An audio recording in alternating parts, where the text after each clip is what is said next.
मो ना राजकुमार स्वाई।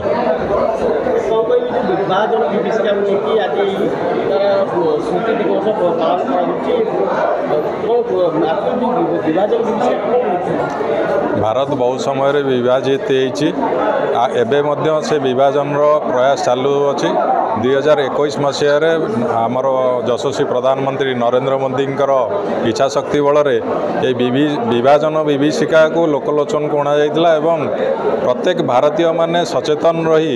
आगामी दिन में आमर अखंडता को केमती आम बजाय रखा से आम प्रयास करवा।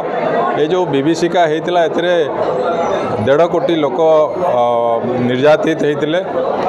बहुत लोकंर प्राणहानि घटीला एवं भारत इतिहास रे ये एक बर्बरचित अध्याय जोटाक कि आम भारतीय माने भूलिया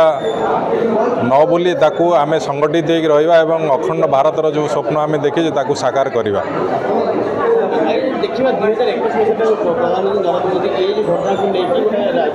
देशव्यापी गोटे अनालोचित घटना